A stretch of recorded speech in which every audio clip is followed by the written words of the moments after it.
Hello everyone, once again welcome back on my YouTube channel. आज के session में हम डिस्कस करेंगे टाइप्स ऑफ कोऑर्डिनेशन और इसके बाद टेक्निक्स ऑफ कोऑर्डिनेशन। ठीक है, in the previous video lectures we have covered the topics importance, objective and characteristics of coordination.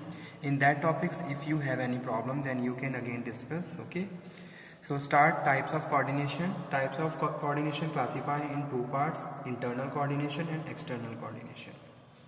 So before starting this, again I am explaining the definition of coordination according to Henry Fayol. एक definition किसने दी? Henry Fayol ने दी। इन्होंने define किया coordination को। Coordination क्या है? Coordination harmonize, synchronize and unify individual efforts. पहले तो हम क्या कर रहे हैं, जो भी हमारे इंडिविजुअल जो भी ऑर्गेनाइजेशन में लोग काम कर रहे हैं, हम उनके एफर्ट्स को क्या कर रहे हैं? हार्मोनाइज कर रहे हैं, सिंक्रोनाइज कर रहे हैं, यूनिफाई कर रहे हैं। ठीक है, individual effort for better action, ताकि हम अच्छे जो भी हमारे जो डिज़ायर्ड रिजल्ट्स हैं उनको अचीव करने के लिए प्रॉपर जो भी रिक्वायर्ड फंक्शंस हैं उनको परफॉर्म कर सकें और बहुत ज़्यादा एफिशिएंसी के साथ अपने टास्क को और इफेक्टिवनेस के साथ अपने टास्क को कंप्लीट कर सकें। ठीक है, यानी कि जो भी इंडिविजुअल हैं आप उनके एफर्ट्स को क्या करोगे? कलेक्ट करोगे। ओके, उसके बाद उनको जो भी उनके एक स्पेशलाइज एरिया है वहाँ पे उनको आप जॉब असाइन करोगे, यानी कि डिवीजन ऑफ वर्क। ठीक है, और इन सब चीज़ों को आप यूनिटी वाइज कर रहे हो और यूनिटी बना के आप काम कर रहे हो ताकि आप एक पॉजिटिव डायरेक्शन में मूव करते हुए फाइनली जो भी हमारे डिजायर्ड रिजल्ट्स हैं उनको हम अचीव कर लें। तो इसीलिए यहाँ पे कहा गया है coordination is the process where we are harmonize, synchronize and unify individual efforts. ठीक है, for better action for the achievement of business objectives. So that's why we are saying coordination is the process whereby an executive develop an orderly pattern of group efforts. ठीक है, यानी कि क्या है, senior जो भी ऑर्गेनाइजेशन में जो भी, या फिर सपोज किसी डिपार्टमेंट की बात करते हैं तो उस डिपार्टमेंट में जो सीनियर है, जो हेड ऑफ डिपार्टमेंट है या जो मैनेजर है, वो क्या कर रहा है? Develop orderly pattern of group efforts among his subordinate and secure unity of action in the pursue of common purpose. ठीक है, उसने क्या किया? जो भी एफर्ट्स थे उनको सिंक्रोनाइज किया। ठीक है, और उसके बाद उनके एफर्ट्स को एक ही डायरेक्शन में लीड किया। ओके, किसके लिए? डिफरेंट डिफरेंट पर्पस के लिए, डिफरेंट डिफरेंट फंक्शंस को परफॉर्म करने के लिए। ठीक है, यानी कि क्या है? हार्मोनाइज भी है, सिंक्रोनाइज भी है और यूनिफाइज भी है। यानी कि आप क्या कर रहे हो? सिस्टमेटिकली काम कर रहे हो, यूनिटी वाइज काम कर रहे हो और एफिशिएंसी के साथ अपने टास्क को कंप्लीट कर रहे हो by the effective coordination. Okay, तो इसीलिए यहाँ पे हम बात कर रहे हैं कोऑर्डिनेशन क्या है? Coordination is orderly synchronization of efforts to provide proper amount, timing and directing of execution resulting in harmonious and unified action to stated objective. ठीक है, यानी कि जो भी हमारे ऑब्जेक्टिव है उसके हिसाब से हम क्या करते हैं, अपने जितने भी हमारे सबऑर्डिनेट हैं उनको एक ही डायरेक्शन में लीड करते हैं यूनिटी वाइज। ठीक है, उनके एफर्ट्स को डिफरेंट डिफरेंट एक्शन में कन्वर्ट करते हैं और जो भी टास्क उनको दिए गए हैं उसके हिसाब से उनसे जो भी वर्क है वो परफॉर्म करवाते हैं। ठीक है, तो वो क्या है? कोऑर्डिनेशन है। जैसे कि मैंने बात करी थी, कोऑर्डिनेशन क्या है? यूनिटी ऑफ एक्शन, यानी कि यूनिटी बना के हम क्या कर रहे हैं? काम कर रहे हैं और जो भी उनके एफर्ट्स हैं उनको एक्शन में कन्वर्ट कर रहे हैं बाय द कोऑर्डिनेशन। ठीक है, टाइप्स ऑफ कोऑर्डिनेशन में पहला पॉइंट है एक्सटर्नल कोऑर्डिनेशन, सेकंड है इंटरनल कोऑर्डिनेशन। एक्सटर्नल कोऑर्डिनेशन में हम बात कर रहे हैं we have to make a strong coordination with our external parties also, यानी कि जो भी हमारे एक्सटर्नल पार्टीज है उनसे भी हमारा कोऑर्डिनेशन होना चाहिए। जैसे सपोज कोई भी ऑर्गेनाइजेशन है तो उस ऑर्गेनाइजेशन के वेंडर भी होंगे, सप्लायर भी होंगे, ठीक है, कस्टमर होते हैं, कॉम्पिटिटर्स भी होते हैं, गवर्नमेंट की बात कर रहे हैं, तो हमारा उन जितनी भी हमारी एक्सटर्नल पार्टीज हैं उनके साथ भी प्रॉपर कोऑर्डिनेशन होना चाहिए। ठीक है, coordination with environment is absolutely essential for the survival and growth of the organization. ठीक है, आप अपनी ऑर्गेनाइजेशन की सर्वाइवल चाहते हो, उसकी ग्रोथ चाहते हो तो आपको जो भी आपकी एक्सटर्नल पार्टीज हैं उनके साथ भी आपको क्या करना है? स्ट्रॉन्ग कोऑर्डिनेशन बना के रखना है। ठीक है, जैसे कि यहाँ पे मैं थोड़ा मेंशन कर देता हूँ, it is that coordination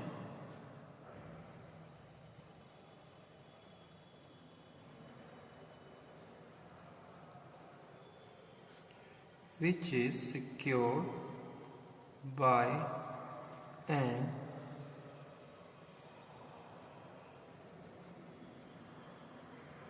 organization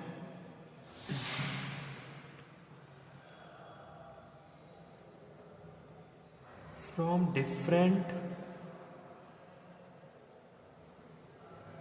external agencies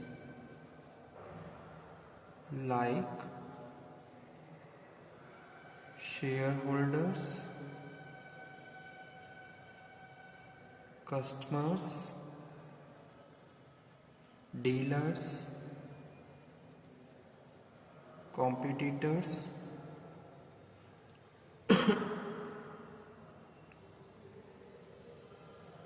and government.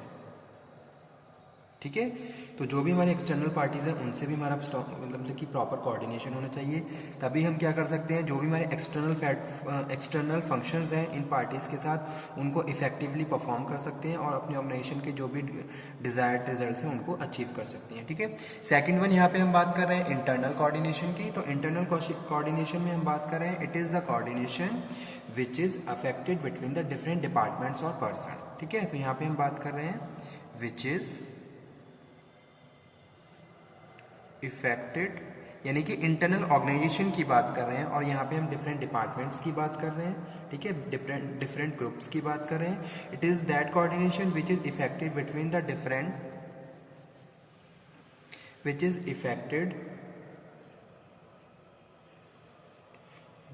Different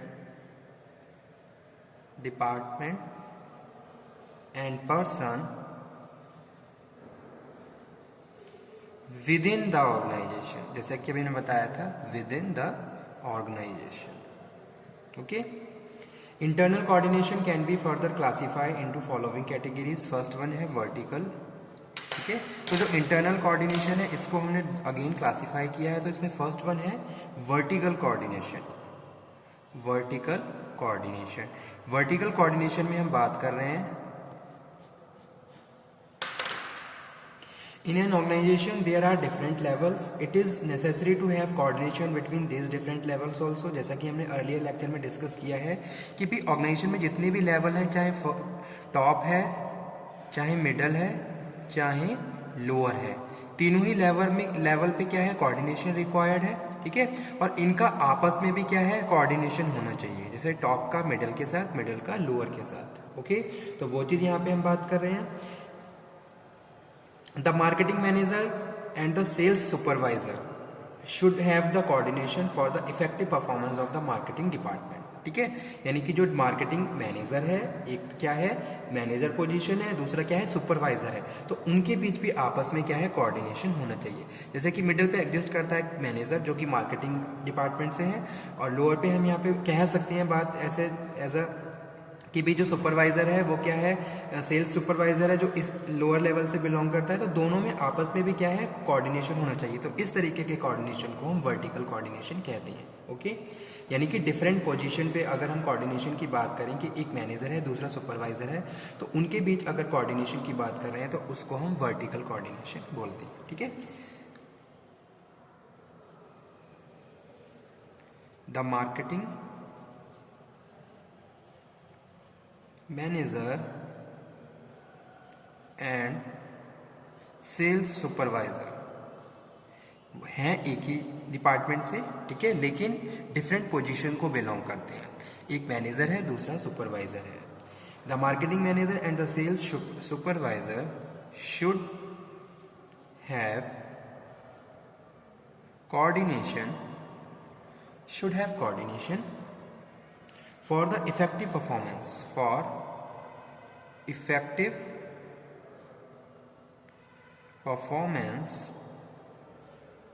of marketing department। ठीक है, तो इस तरीके के कोऑर्डिनेशन को हम वर्टिकल कोऑर्डिनेशन है, मार्केटिंग डिपार्टमेंट से बिलोंग करते हैं दोनों ही, इसमें एक सुपरवाइजर है, दूसरा मैनेजर है, यानी कि डिफरेंट पोजीशन को बिलोंग करते हैं, तो इस तरीके के कोऑर्डिनेशन को हम वर्टिकल कोऑर्डिनेशन बोलते हैं। सेकंड यहाँ पे स्टूडेंट हम बात कर रहे हैं किसकी, horizontal coordination. Horizontal coordination define as it is coordination between departments और पोजीशंस और person at the same level. ठीक है, तो यहाँ पे हम बात कर रहे हैं वर्टिकल में हमने बात करी थी in organisation there are different levels, it is necessary to have coordination between different levels also. ठीक है, हॉरिजॉन्टल में हम बात करें it is coordination between departments और पोजीशन और persons at the same level, यानी कि यहाँ पे हम सेम लेवल की बात कर रहे हैं। कोऑर्डिनेशन यहाँ पे मैं लिख देता हूँ, इट इज कोऑर्डिनेशन, तो जो हॉरिजॉन्टल कोऑर्डिनेशन है क्या है, सेम लेवल पे जो पर्सन्स है उनके बीच हम बात कर रहे हैं। इट इज कोऑर्डिनेशन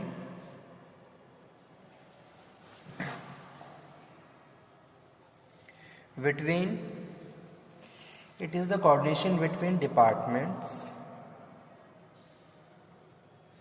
और पोजीशन और person eight same level of organization. Coordination between same level of the organization known as horizontal coordination. Okay, coordination between the production department and purchase department or material department and research department can be considered as a horizontal coordination. Okay तो इस तरीके के coordination को हम horizontal coordination बोलते हैं। उसके बाद थर्ड है diagonal.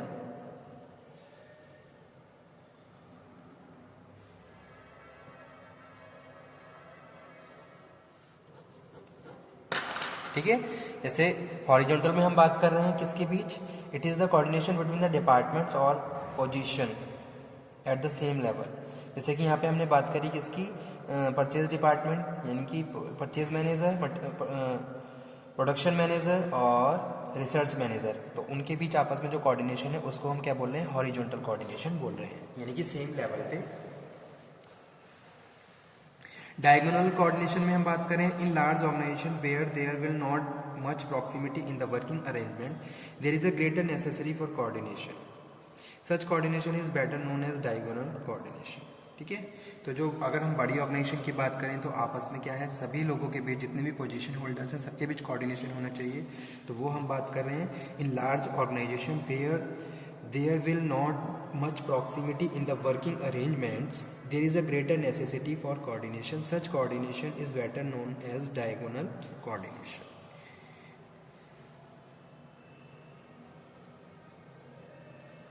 In large organization where there will not be much proximity in the working arrangement,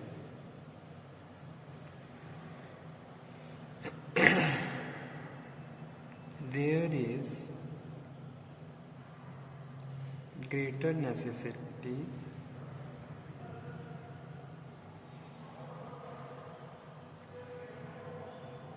for coordination. ठीक है, तो इस तरीके के कोऑर्डिनेशन को हम डायगोनल कोऑर्डिनेशन बोलते हैं।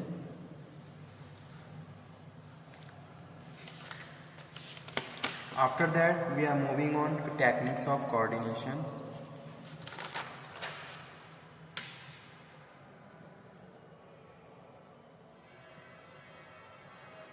टेक्निक्स ऑफ कोऑर्डिनेशन, तो कौन कौन से मेथड या टेक्निक्स होती हैं कोऑर्डिनेशन की, ये हम डिस्कस कर लेते हैं। फर्स्ट वन है coordination by communication. Coordination by communication. ठीक है, the oldest as well as the most important device for achieving coordination is communication, यानी कि कम्युनिकेशन के थ्रू आप क्या कर सकते हो, प्रॉपर कोऑर्डिनेशन अचीव कर सकते हो। अगर हम किसी भी डिपार्टमेंट की बात कर रहे हैं, किसी भी ग्रुप की बात कर रहे हैं, तो आपस में जितने भी मेंबर्स हैं उनके बीच स्ट्रॉन्ग कम्युनिकेशन होना चाहिए, तभी हम कोऑर्डिनेशन को लीड कर सकते हैं। अदरवाइज अगर कम्युनिकेशन गैप है तो कभी भी उनके बीच प्रॉपर कोऑर्डिनेशन नहीं हो सकता। तो पहली टेक्निक हमारी यही है, coordination by communication. With the help of effective flow of communication we can better achieve, we can better lead the communication coordination in the group और डिपार्टमेंट। ठीक है, The main duty of a supervisor is to see that its subordinates are working in efficient manner. Okay, तो जो supervisor है उसकी main duty ये है कि उसके जो लोग काम, उसके जो सबॉर्डिनेट हैं वो प्रॉपर काम कर रहे हैं, एफिशिएंटली काम कर रहे हैं नहीं. ही डायरेक्ट देम कमांड, वो उनको डायरेक्ट कर रहा है, उनको कमांड दे रहा है, उनको इंस्ट्रक्शन दे रहा है, उनको ऑर्डर दे रहा है. तो ये सारी चीज़ें किसके थ्रू हो रही हैं? कम्युनिकेशन के थ्रू. ठीक है, तो इसीलिए यहाँ पे हम बात कर रहे हैं coordination by communication is most effective and most important in the business organization. Without communication we cannot follow anything. कोई भी चीज़ को, किसी भी चीज़ को आप फॉलो नहीं कर सकते हो अगर किसी भी डिपार्टमेंट में या ऑर्गेनाइजेशन में कम्युनिकेशन गैप है. ठीक है, as well as directing, commanding and controlling their efforts also done with the help of communication. ठीक है, तो इसीलिए जो पहला पॉइंट है वो है कोऑर्डिनेशन बाय कम्युनिकेशन. सेकंड यहाँ पे हम बात कर रहे हैं किसकी? Coordination by leadership. Coordination by leadership. Okay, coordination can not be achieved by mere exercise of authority. Manager can use their leadership to bring coordination among their subordinates. अब ऐसा पॉसिबल नहीं है कि हर टाइम आप अपने जितने भी सबॉर्डिनेट है उनको इंस्ट्रक्शन ऑर्डर देते रहें और वो काम करते रहें. ठीक है, according to the situation, according to the condition you have to change your leadership style also. अगर आप चाहते हो कि आपके जितने भी सबॉर्डिनेट हैं बहुत एफिशिएंटली काम करें, बहुत इफेक्टिवनेस के साथ काम करें, ठीक है, और जो भी काम है उसको गिवन टाइम पीरियड में कंप्लीट करें, तो उसके लिए आपको उसी जो भी कंडीशन है, जो भी सिचुएशन है, उसके हिसाब से लीडरशिप को फॉलो करना पड़ेगा. तभी आपके जो भी आपकी जो वर्किंग है उसमें कोऑर्डिनेशन होगा बाय इफेक्टिव लीडरशिप स्टाइल. ठीक है, तो आप अपने लीडरशिप स्टाइल चेंज करेंगे और वो सारी चीज़ें आपके जो भी आपका ग्रुप है या जो जिस भी डिपार्टमेंट में आप काम कर रहे हो वहाँ पे कोऑर्डिनेशन को लीड करेंगे. ठीक है, manager can use their leadership to bring coordination among their subordinate. Leadership is the process of inducing subordinate to cooperate willingly. ठीक है, यानी कि अगर आप चाहते हो कि आपके लोग आपके जो भी सबॉर्डिनेट है वो विलिंगली काम करें, तो उसके लिए आपको उन्हें क्या करना है? According to condition leadership style को फॉलो करते हुए उनको लीड करना है. ठीक है, तो सेकंड टेक्निक हमारी यही है, कोऑर्डिनेशन बाय लीडरशिप. थर्ड बात कर रहे हैं coordination by chain of command. Coordination by chain of command. Okay, in an organization the chain of command is the most important method of coordination. ठीक है, जैसे कि सारे लोग एक ही सुपीरियर को फॉलो कर रहे हैं, जहाँ चेन ऑफ कमांड है तो वहाँ पे क्या होगा? कोऑर्डिनेशन ऑटोमेटिकली एग्जिस्ट करेगा. ठीक है, तो जो चेन ऑफ कमांड है मोस्ट इंपॉर्टेंट प्रिंसिपल भी है मैनेजमेंट का और as well as most important technique भी है कोऑर्डिनेशन की. In an organization, the chain of command is most important method of coordination, particularly vertical coordination. ठीक है, vertical coordination is required to harmonize the work. Okay, जैसे कि suppose यहाँ अभी हमने बात करी थी कि भी एक मार्केटिंग मैनेजर सेल्स सुपरवाइजर को क्या कर रहा है? लीड कर रहा है. ठीक है, या फिर कोई वर्टिकल कोऑर्डिनेशन की बात कर रहे हैं, तो vertical coordination is required to harmonize the work. Okay, allocate the several level in the organization. So that's why we are saying chain of command is most important technique of the coordination between the organization. ठीक है, तो chain of command के through भी हम क्या कर सकते हैं? कोऑर्डिनेशन को लीड कर सकते हैं. जैसे कि मैं एज अ सुपीरियर काम कर रहा हूँ और मेरे सबऑर्डिनेट हैं, मैं उनको लीड कर रहा हूँ, तो सभी जितने भी मेरे सबऑर्डिनेट हैं जो मेरे अंडर में काम कर रहे हैं मेरे इंस्ट्रक्शन को फॉलो करेंगे. ठीक है, तो एक तरीके से क्या है? एक चेन ऑफ कमांड बनी हुई है जिसके हिसाब से ऑर्गेनाइजेशन रन हो रही है. तो ये सारी चीज़ें भी क्या करती हैं? ऑर्गेनाइजेशन में कोऑर्डिनेशन को लीड करती हैं. ओके, और हमारे जो काम है उसमें क्या होगी? एफिशिएंसी होगी, हारमोनियस वे में हम काम करेंगे और हमारे इंटरपर्सनल रिलेशन भी हेल्दी रहेंगे. तो इस तरीके से हम क्या कर सकते हैं? एक प्रॉपर एनवायरनमेंट को, वर्किंग एनवायरनमेंट को क्रिएट कर सकते हैं ऑर्गेनाइजेशन में. तो थर्ड टेक्निक यही है, coordination by chain of command. उसके बाद फोर्थ है delegation of function. Delegation of function. Okay, delegation of function is necessity for any big organization to relieve senior executive of unnecessary burden of to day, ठीक है। जैसे कि suppose किसी senior पे बहुत ज़्यादा काम का बर्डन है, तो उस केस में वो क्या करेगा, अपनी अथॉरिटी को डेलीगेट कर देगा। अब जब हम डेलीगेशन करते हैं तो ये सारी चीज़ें भी हमारे जितने भी सबऑर्डिनेट हैं उनको मोटिवेट करती हैं, ठीक है। अगर मैनेजर अपना काम अपने सबऑर्डिनेट को असाइन कर रहा है तो कहीं ना कहीं सबऑर्डिनेट क्या रहेंगे, मोटिवेट होंगे, सेंस ऑफ पार्टिसिपेशन वहाँ पे क्रिएट होगा, ठीक है। तो ये सारी चीज़ें कहीं ना कहीं कोऑर्डिनेशन को लीड कर रही हैं अगर हम डेलीगेशन की बात कर रहे हैं। अगर डेलीगेशन ऑफ अथॉरिटी किसी ऑर्गेनाइजेशन में हो रही है तो वहाँ पे जो सबऑर्डिनेट है वो क्या रहेंगे वहाँ से बहुत सारी चीज़ों को लर्न कर सकते हैं और एक मोटिवेशनल फैक्टर की तरह काम करता है डेलीगेशन, और ये सारी चीज़ें कहीं ना कहीं हमारे कोऑर्डिनेशन को लीड करती हैं। तो वही चीज़ यहाँ पे हम बात कर रहे हैं।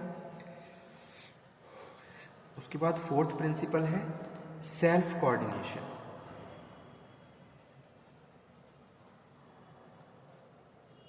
ठीक है, the basic principle of self coordination is modification of functioning of a department in such a way that each department coordinate with other department. Each department और section of individual affect other and is also affected by others. ठीक है, हर department आपस में एक दूसरे से क्या inter related है और अफेक्टेड भी होता है। तो कहीं ना कहीं हमें भी क्या करना है, सेल्फ कोऑर्डिनेशन को भी लीड करना है, तभी हम क्या कर सकते हैं, स्मूथ फंक्शनिंग को परफॉर्म कर सकते हैं और ऑर्गेनाइजेशन के जो भी डिजायर्ड रिजल्ट्स हैं उनको हम अचीव कर सकते हैं। ठीक है, तो ये थी techniques of coordination. Coordination by communication, communication के थ्रू आप कोऑर्डिनेशन को लीड कर सकते हो, लीडरशिप स्टाइल के जरिए, चेन ऑफ कमांड के थ्रू, डेलीगेशन ऑफ फंक्शंस के थ्रू और सेल्फ कोऑर्डिनेशन के थ्रू। तो आज का टॉपिक हमारा यही था। Okay, thank you very much.